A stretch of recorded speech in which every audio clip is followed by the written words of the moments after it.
So let's do next modern art is CIA propaganda. We'll do this one, and I have a good one, and this one will probably leave us enough time to do one more, which I know exactly which one we're gonna be doing. So, all right, Nick, explain to me how modern art is a CIA psyop. In a turn of events that absolutely nobody saw coming, I think I like modern art now. Today we're talking about modern art and the historically supported objective fact that the CIA used it as a psychological operation to defeat communism. That's not a joke. Just so we're on the same page, I keep saying modern art, and I'm going to keep saying modern art, but more specifically, I'm talking about abstract expressionism, which is a subcategory of modern art. So for this, think of it as like the Jackson Pollock type stuff. You know, the stuff you look at and you're like, wow, that's worth $200 million, and I'm pretty sure my 3-year-old could do it. That type of art. And to be completely honest with you, I had every intention of this just being an 8 to 10 minute video of me talking smack about modern art and how dumb I think it is. And over the course of researching for this video, I have had a complete 180 change of heart. Not only do I think that modern art is pretty cool now, I was so compelled that I went out and bought my own piece of modern. I like it. I like that. That's really cool. That's a really cool piece, Chad. Is it level 1? Okay. I will increase. No, I don't. This is not a display. This is a canvas. That's like, honestly, that's really cool looking. I like that. Art. That's how great this story actually is. And we're going to get into it right after a word from our sponsors. This video is brought to you by Zaka Life Go Balm. It is a full spectrum hemp oil recovery balm that you can put on any type of athletic injury, and it's going to work better than any other type. Holy crap, did Nick tear his other fucking ACL? Remember, his last injury was on this side. Did he tear this one? Like a while back too? Holy shit! Nick! My guy! Yeah, you're right, that ACL. Fuck, what is this?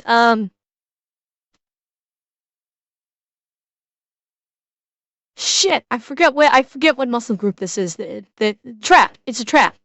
I think. No, trap's on the back. Now I don't know if that's considered like tearing his pec. The deltoid, yeah, the rotator cuff. I bet it was the rotator cuff, yeah.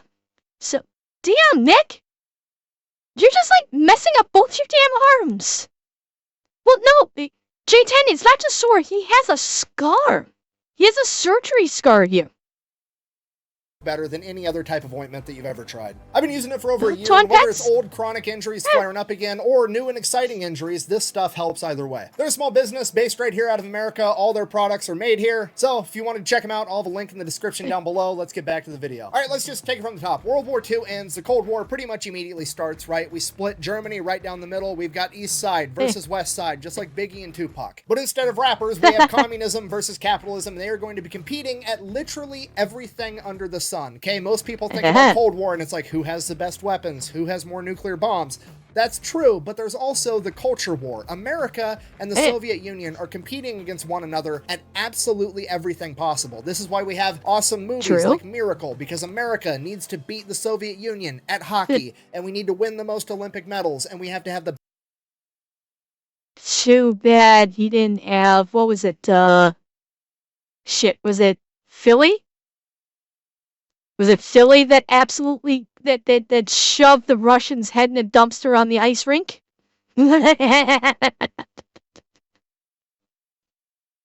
best art and the best music and the best economy. It is a cultural war on everything. Now, some of these cultural battlefields are going to be way tougher than others. For example, the Olympics is going to be unbelievably tough because the USSR is just going to go in and give all their athletes funding, and it's going to be their full-time job to train to be an Olympic athlete. And drugs. 30 hours Don't forget a the day. drugs. They'll give them drugs. There's not a lot the American government can do to ensure victory other than sit back, cross their fingers, and hope to God a genetic freak of nature like Dan Gable wanders out of a cornfield and wins Olympic gold at wrestling without giving up a single point. So in things like sports, it's just gonna be what it's gonna be. It's a good old-fashioned shootout. But on other battlegrounds that have a less defined rule set, America's gonna cheat its ass off every way it can.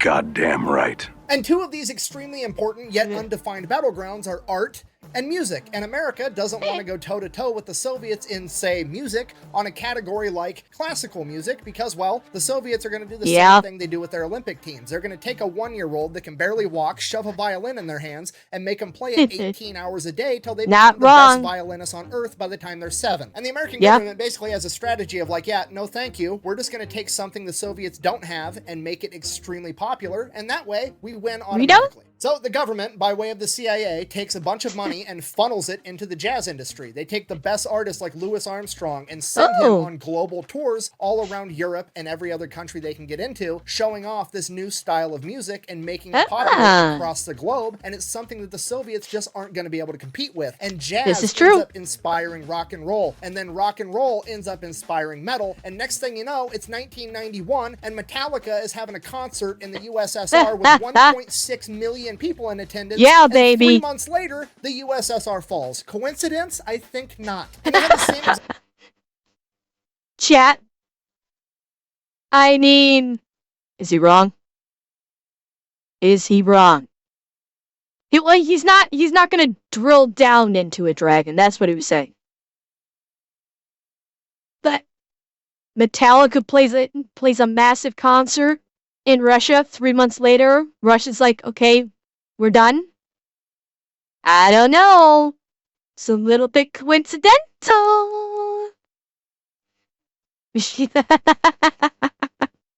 exact strategy with art, okay? What are the Soviets good at? They're good at the traditional stuff, that old school realism, okay? Which, let's be honest, kind of not super needed anymore ever since we invented fucking cameras. So the American government is like, well, what do we have that's different? Let's back that. We are gonna back modern art, which is abstract expressionism, where it's literally just art for the sake of art. That's literally the definition of abstract expressionism. It's just doing it because you want to do it, because you're expressing yourself through some medium in some fashion, and that's where you get things like Jackson Pollock paintings. He's just expressing himself. Now, that doesn't sound like that big of a deal. However, it is a humongous deal because that's exactly the type of thing that you can't do over in the Soviet Union, pursuing a passion project to make a living. Now, can you be an artist? Yeah. Expressing yourself. Now, Nick may get into this, but that's the second part of what you cannot do in the USSR. You cannot express yourself in the USSR. If you express yourself, you either catch a poison pill or you get thrown into fucking gulag. So, that's kind of two things that cannot be done in the USSR. Now, he may mention that or not, but I wanted to say it. Absolutely, you could be an artist in the Soviet Union and get by just fine, provided that you're exclusively willing to paint hyper-realistic pictures of our glorious leader. And if you get bored with that, you're probably allowed to paint some pictures of our astronauts not landing on the moon first. Or maybe, if you get really bored, you could paint some muscle mommy holding a shovel, or maybe a bunch of workers returning home from the fields, but they all better have fucking smiles on their faces. So that's the angle the US government's gonna take. They're gonna show off modern art, because modern art is nothing other than art for the sake of art. It is a symbol of freedom. It's not this tired-ass stuff the Soviets are doing, this take a picture of me, but do it with paint nonsense. All their artists over there with their techniques and their well-refined skills. No, this is America. We're gonna throw shit at the wall and we're gonna win anyways. I mean paint at the canvas. We're gonna throw paint at the canvas and we're gonna win anyways. I don't know. I'd say there's more than a few art critics where if you stuck a monkey in a room with a bunch of canvases, and that monkey started throwing shit at the canvases, those art critics would go, "It's genius." Some art critics are really fucking stupid, okay? I mean, paint at the canvas. We're gonna throw paint at the canvas, and we're gonna win anyways. How do you know when you're done with a painting? How do you know when you're done making love? Oh, when you wash your penis in the sink and go to bed. If we can't dazzle them with our intellect, we're gonna baffle them with our bullshit. So that's the official plan of the US the government. All we have to do. Yes. The banana on the wall is the perfect example of how modern art is now the inmates running the asylum. Like, that is... But what better way to describe it? Is where people take like benign shit and just go, just put it down and go, that's art. And people in the art world, and it's, what are they trying to tell us? Oh my goodness, this is so deep. It has changed my whole world. I will pay you $1 million for this. It's like, you want to pay $1 million for my sunglasses? Cool. Like, really?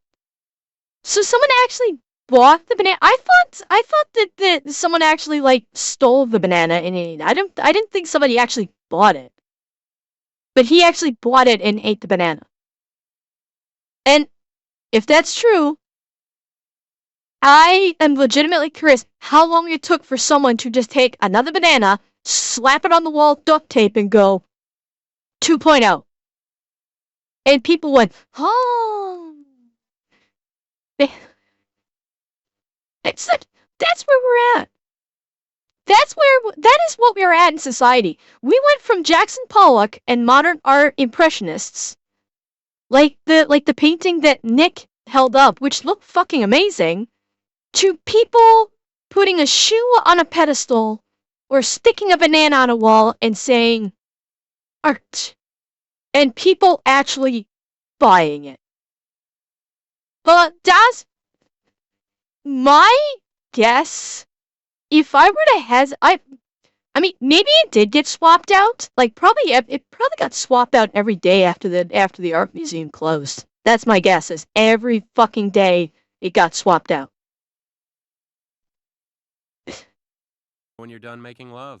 Oh, when you wash your penis in the sink and go to bed. If we can't dazzle them with our intellect, we're going to baffle them with our bullshit. So that's the official plan of the US government. All we have to do is make this shit popular somehow. How are they going to do it? That's easy. Copious amounts of taxpayer money. So that's what the US government does. Right after World War II, 1946-ish, they just start pumping money into modern art, trying to get as many eyes on it as humanly possible and making it seem as cool as possible. And it was not well received pretty much by anybody. Even the art community was divided. Half the art community hated this stuff, okay? They felt like it undermined the rest of art, which makes sense, right? Interesting. You spent your whole life developing this skill set, you make beautiful paintings, and then out of nowhere, here comes this Jackson Pollock guy in his drip phase, and he's just fucking overhanding paint at a canvas, not even bothering to pick the dead flies up out of it, and all of a sudden he's more... Oh my god, hang on. Hang on.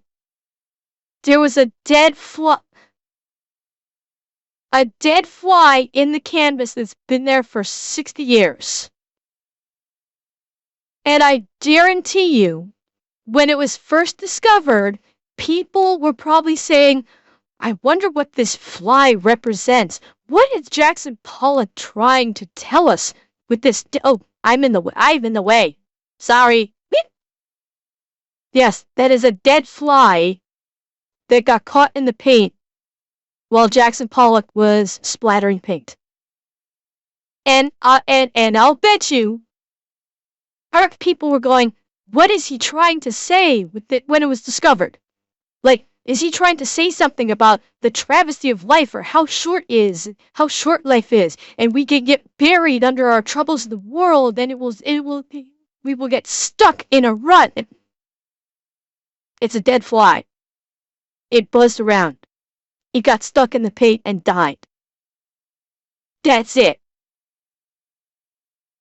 Well, Zabby, he said half the people. He said the art community was divided. Half of them thought it was gross. Half of them thought it was amazing.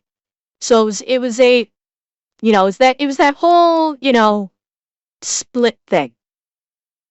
The dead flies up out of it, and all of a sudden he's more famous than you are. It's absurd. And that's just the criticism they're getting from their own community. Once the church-going, more conservative crowd gets a hold of this shit, they lose their mind. They fucking hate it. One of the many tools of the devil. Because you gotta realize from this church-going conservative viewpoint, the majority of artists, generally speaking, have always been more left-leaning, which is completely fine. But in this instance, the majority of these abstract expressionist artists that are blowing up are like borderline communist sympathizers, or some of them are even self-proclaimed communists. I mean, Yeah, that was at minimum back during the time of Jackson Pollock. The artists were very flighty, shall we say? It was kind of like a known quantity, I think, back then, that if you were, like, they were often, like, hand-waved away with talking like that because they say, oh, they're just artists, they're bohemian, and you just can't appreciate their thinking. When they're not. It's basically artists back then, with the way, yeah, they say, oh, it's the art culture. But basically, artists back then, in what Nick is referencing here, how it's like they're basically like sympathizing with communism and what have you. Think of it in the same way of how you can almost draw a parallel to how actors are in the modern day. They're not outright supporting communism, with the exception of Steven Seagal.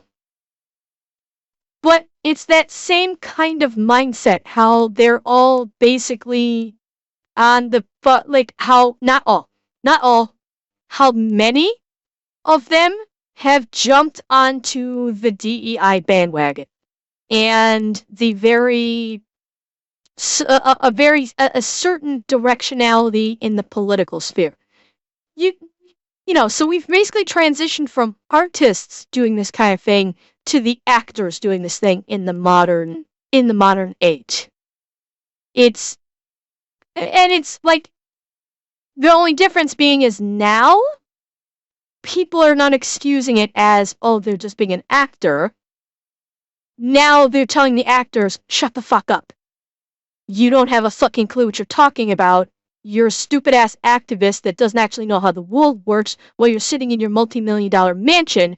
Kindly shut your fucking mouth and go dance, court jester, dance. So, kind of a different sociological viewpoint on what amounts to a kind of sort of the same thing from a different artistry concept. Jackson Pollock worked on a May Day float depicting the workers overthrowing Wall Street. Like, they have some pretty controversial political opinions. So, from the perspective of this church-going conservative, it is literally a bunch of commies trying to destroy art. And they're using our tax dollars to do it. We can't allow this to happen. It's a slippery slope. First you let them call this art, then they're going to be having concerts called Woodstock and putting flowers in their hair and smoking weed and having unprotected sex, and then Forrest Gump's girlfriend's going to get AIDS. It's going to ruin the entire world. Okay, to be fair, they weren't actually worried about Jenny, but there was a bunch of conspiracy theories going around, and one of the biggest ones was that because a lot of the artists doing this type of art were communist sympathizers, is that this weird abstract art form was some way for them to convey secret messages back to the Soviet Union. Maybe these were like maps. Wait.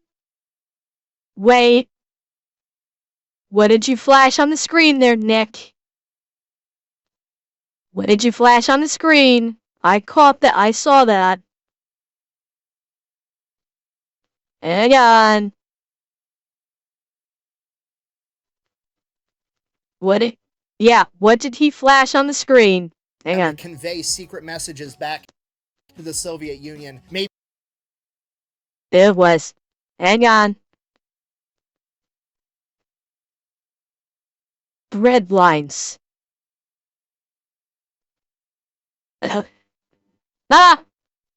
Okay. Maybe these were like maps of secret US military installations and they were all spies gathering intel, and this is how they shared it back to the USSR. Absolutely no merit to it whatsoever, but those were the types of things that people were saying. So due to the pretty violent backlash from all directions, the US government has to abandon this project and quit putting money into it almost immediately. So now the US government is in this situation where they have something that they want to do, but literally none of their constituents want them to do it. So clearly, they're not gonna do it. The video's over. That's it. The end. No, I'm just fucking. Enter the CIA. Okay, Dad, so have a good night. I'm kidding. Obviously, they're going to use the CIA and do it anyways, and then just not tell anybody about it, because that's just how the government gets down, apparently. So in 1950, the CIA helps fund and set up this new organization called the CCF, the Congress for Cultural Freedom. And this isn't just for art. This is going to be a gigantic shell corporation that the government pumps money into. I mean, Bobcat, have you seen the news lately? That third one actually is coming back. We've that third one happened recently in, I think it was North Carolina. So, you know. To attack everything communist. South Carolina. Culture. Thank you, This is going to be GPP. an anti-communist propaganda-making machine. At its Machinist. peak, the CCF operated in over 35 Tell her to different preserve him countries. at least. They owned and published over 30 different magazines. They owned entire news outlets. They're promoting anti-communist books, music, art, intellectuals, anything they can do to fight the communist ideology. They're doing, and they're funneling it all through the CCF. And this was deemed so successful overall that the CIA website actually says, and I quote, "The Congress for Cultural Freedom is widely considered one of the CIA's most daring and effective Cold War covert operations." So the CCF is huge, but we're focusing on art, and art has a unique issue in that modern art is already deemed super controversial, so they don't want the CCF to come out and support it directly, so they have to figure out a way to support it indirectly. So the CIA goes out and they're like, okay, well, we're going to get all these art foundations that already exist to work with us. Unfortunately, most of them didn't want to work with the CIA because it's, well, A, they're a bureaucratic nightmare, and B, most of them didn't like modern art. So at this point, the CIA is like, fuck it, we'll just make our own art foundations. So they go and they approach like a bunch of super wealthy people in New York City, and they're like, hey, start up an art foundation. We'll do all the work. We'll do all the paperwork. We're just going to funnel a bunch of money and art through this foundation. I'm sure you'll end up getting like tax write-offs or something. So all the rich people are like, dope. Absolutely. Yeah, of course. And they do this like 50 times. They amass a gigantic network of phony art foundations where they use that to just funnel money directly into modern art. Okay, they're funding the artists, they're giving away rewards, they're buying the artwork, they're donating. And then they go to the museums and they get the museums in on it. Now the museums are going to be disproportionately showing modern art more than anything else, inflating its popularity. But that's not where it stops, because now the CCF can get involved. Now that it's like 2 to 3 degrees removed, we're going to bring the CCF in with their 20 magazines and their news outlets, and we're going to have the magazines start publishing articles about all these modern artists and how great all this art is. And then if any art critics want to have their opinions published in any of these 20 magazines or covered by the news, they better have the right fucking opinion about modern art. So the CIA forces this into the mainstream, and it's everywhere. So, okay, so let me make sure I'm understanding this correctly. Like, people are viewing modern art, and because of what the artists are saying, as, like, supporting communism. But because of what the CIA is doing with the CCF, they're basically retooling public opinion by having all of these, you know, these art groups and magazines saying, no, it's not communism. It's all about, you know, expression and freedom, which America has freedom, Russia does not. And so it's, yeah, they're basically, I mean, it's the, you know, I mean, it basically sounds like they're running a psyop. This was basically it was like a psyop via the zeitgeist, is what it sounds like. Which, cool. I guess. I mean, this is back when they were, you know, I mean, granted, this is back before, you know, when, excuse me, back when these kind of magazines were the means that people got information. You know, it was like back, like, what the hell am I trying to say here? It, like, back, you know, is back during the time frame, you have a much more narrow feed of information. So when you have these magazines that are basically purported to be the experts on arts, you didn't have, you know, the fact checking that we see today.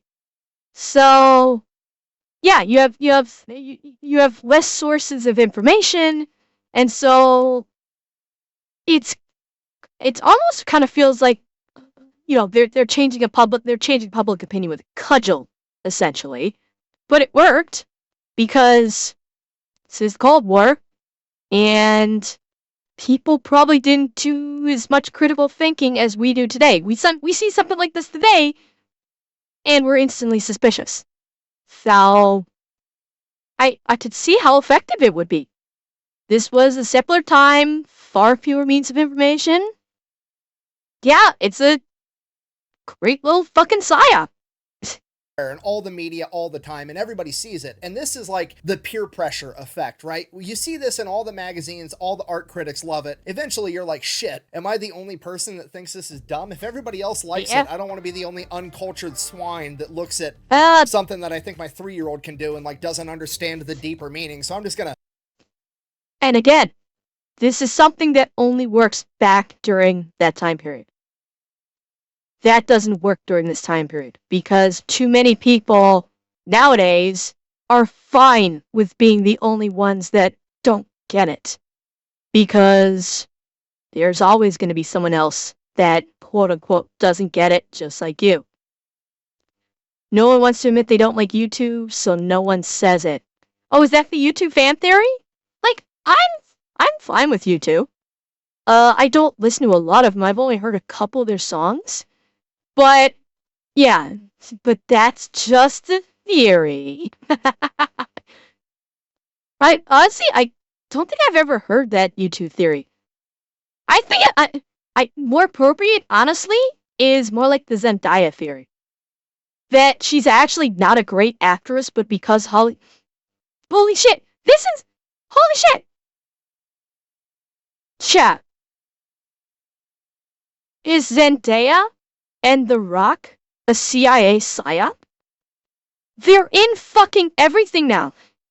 Are they getting pushed into everything now because this is a CIA psyop to try and force us to think that DEI is good and that these two are actually good actors? Who else has been getting shoved into everything? Who else has been getting shoved into everything these days? God, who else? Yes. What's his name? Fuck. What's his name? For Mandalorian. No, not Kevin Hart. He's not in everything. Chris Pratt isn't in everything. Pedro Pascal. Thank you, Revan. Yes. Yeah, Pedro Pascal. They're shoving him in everything. Chat. Are Pedro Pascal, The Rock, and Zendaya part of a CIA psyop to try and force us to think that they're good? Why are they doing this? What could they be trying to change our opinions about, chat? Oh my god. What? Yeah, John Cena's been he hasn't really been in a lot of shit that I know of. The Rock, I will defend myself then. Will you, Rex, promise? You promise you guys will come rescue me? Fishy, I'm guessing there's probably still some OGs in the CIA that still know how to do things the old ways. Well, Hybo, he did bend the knee to China. He did. But he hasn't really been in much. And yes, the FBI... Well, actually, the FBI wouldn't come to Canada. The CIA would come to Canada. Oh no. Chat, they're here. Oh god, they're here, chat. Chat, if stream suddenly stops, you know what happened. Spread my message, chat. Shout it from the rooftops. Let them know that the cute anime cat girl was right.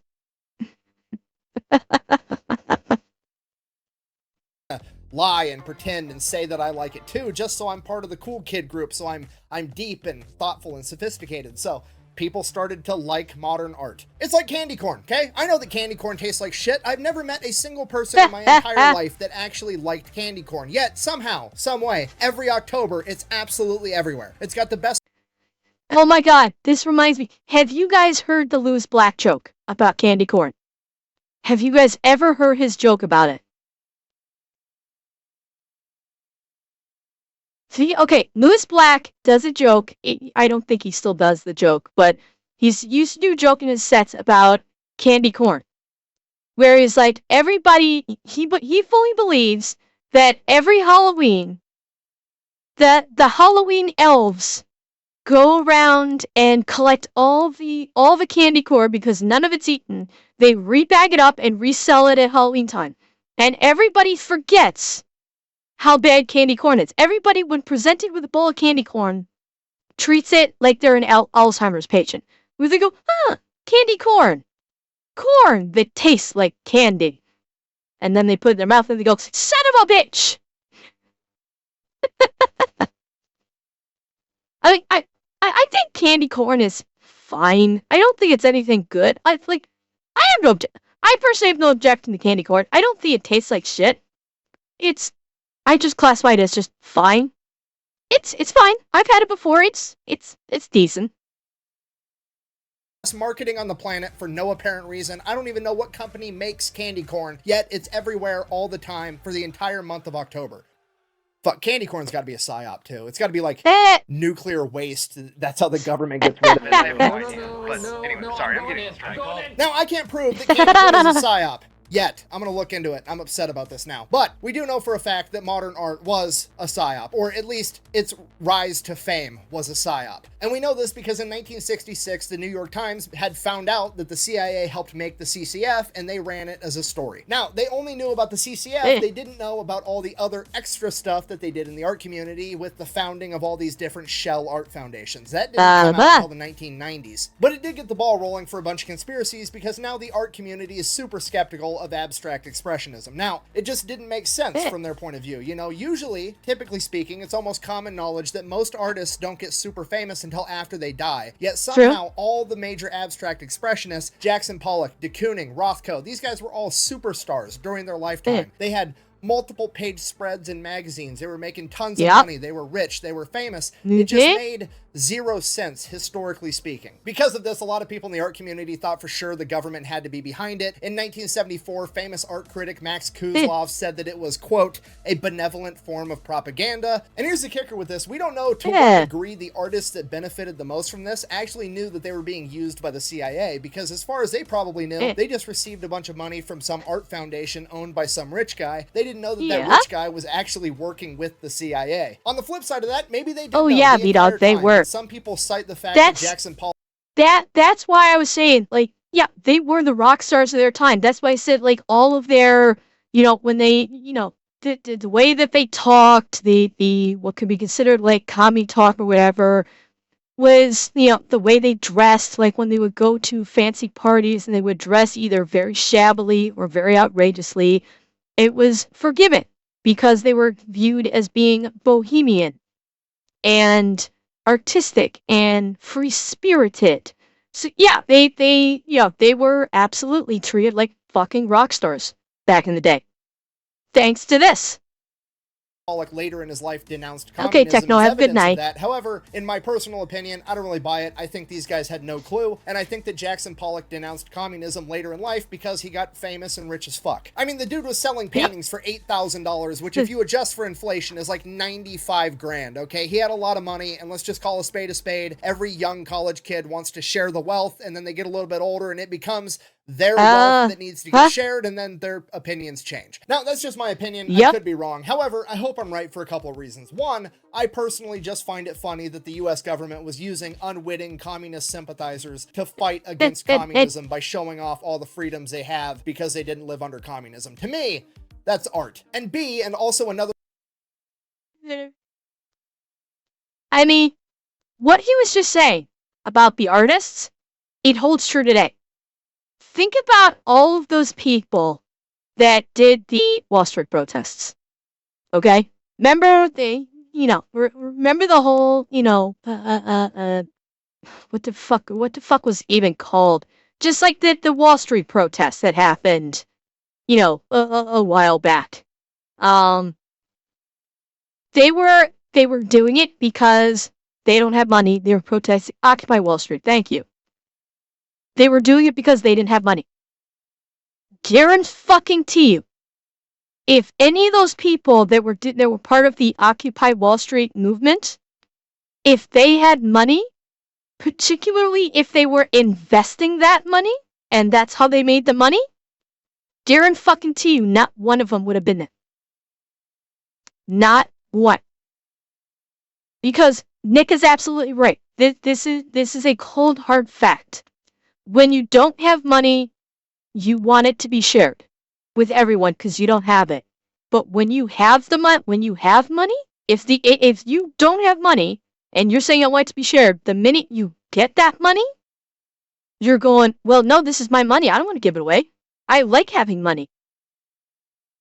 So he's 100% right. And it's holding true, like what he's saying about it back then with these artists having their bohemian thought processes and basically supporting, communist ideals. It translates into today.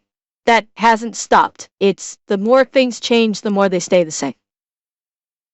It's an ever repetitive cycle. And that's simply human nature. Honestly.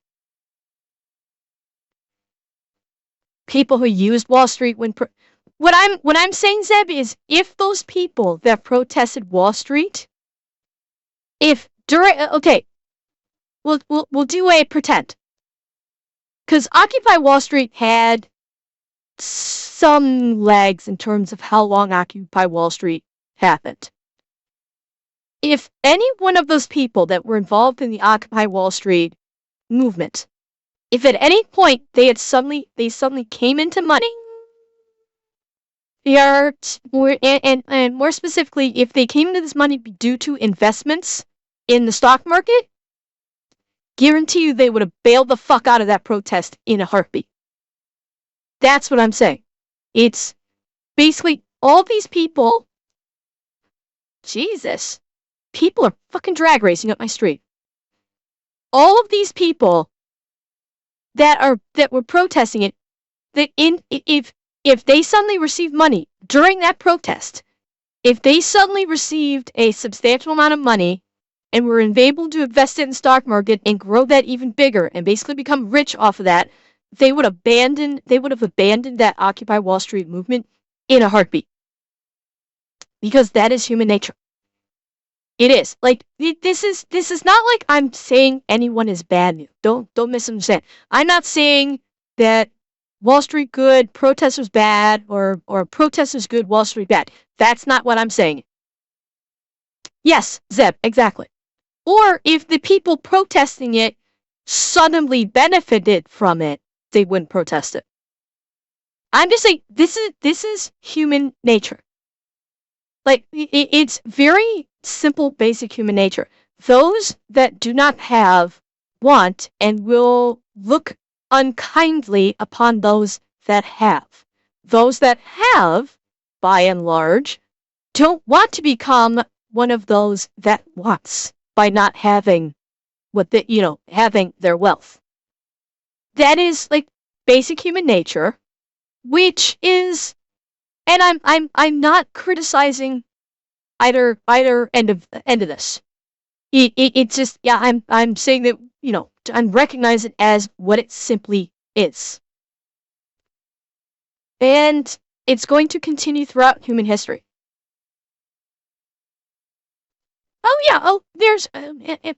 There are always nuances. I am speaking broadly. I am, because this is kind of a broad speaking little topic. But we are talking about, essentially fishy, yeah. It is. They are tantamount to one and the same. No, Bobcat, I have not. I have not. And that's what I'm saying. What held true for back then is still holding true today. That's what I'm saying. And again, I'm not criticizing anyone on it. I'm just recognizing it as human nature. Another reason that I think I'm correct is that I think the CIA knew that this art couldn't be propaganda. I mean, they were going to use it as propaganda, and they knew that, but it was very important with the creation of the art that the artist had no idea that it was being used for propaganda. It needed to be a true, authentic expression of that person, because that's what made this art so effective, is that we were showing off freedom, the freedom of self-expression. That's what abstract expressionism is all about. Oh my God, I get it. So if you're not picking up what I'm putting down, what I'm trying to tell you is that when most people think of the Cold War, they think of an arms race between America and the Soviet Union. Who can have the most nukes? Who can have the most fighter jets? Who can come up with the best, most creative, efficient way to kill the enemy? But at the end of the day, that was a moot point from the get-go, because there was always mutually assured destruction between America and the USSR should it devolve to a hot conflict. And what actually won the Cold War was the culture war. Because when it came time for the USSR to fall in 1991, they didn't want to drag America down with them, because everybody in the Soviet Union was wearing blue jeans, drinking Pepsi, listening to Metallica, and Gorbachev himself was doing fucking Pizza Hut commercials. I remember. Yeah. Это Горбачев. They didn't want to destroy America because they wanted to be like America, or at the very least, they recognized the fact that the world was a better place with America in it. The Cold War wasn't won by having the most nuclear warheads. It wasn't won by putting a man on the moon first. It was won with blue jeans, junk food, music, and art. And to quote JFK, art is not a form of propaganda.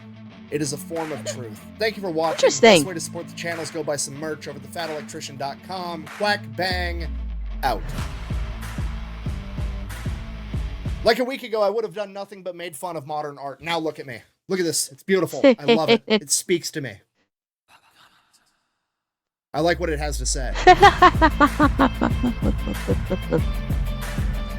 You guys saw what what just popped up, right? You guys saw that? And I'm gonna pose one other thing with the artists.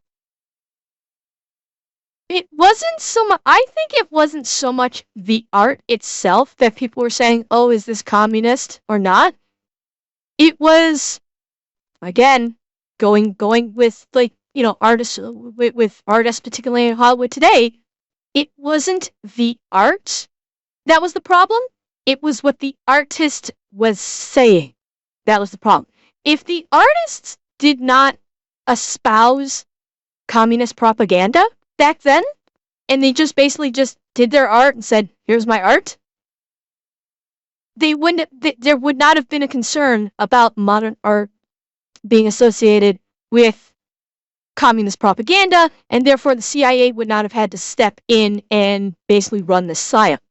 So it was the artists themselves that basically created the ideal that modern art could potentially be communist propaganda, not what they put on the canvas. Because obviously with the modern art, other than that one fucking float that we saw, nothing we saw on the canvas conveyed anything of communist propaganda. Well, you know, but because the artists were espousing it, that basically tainted the quote-unquote meaning of their art pieces. So if the artists had literally just shut their mouths, yeah, but Zeb, again, I'm equating that because the artists were vocal about their communist propaganda, their communist sympathizing, that the theory that the art was secret communications, that's what led that theory to come into existence. Because when you hear the artist espousing about this, people will naturally think, well, if they actually think this, are they actually putting secret communications in the art if they really believe in all this? So it's one leading to the other. That's what I'm talking about. And it's, you know, basically, so you're kind of seeing that today with, again, going into Hollywood and how they talk in their, you know, in their interviews. And, you know, how it's led to the idea in Hollywood that basically everything is trying to push the message. It's a, you know, you gotta squint a little for it, but you're kind of seeing the same thing happening today with acting as opposed to like canvas, you know, versus like physical art medium. That's what I'm talking about.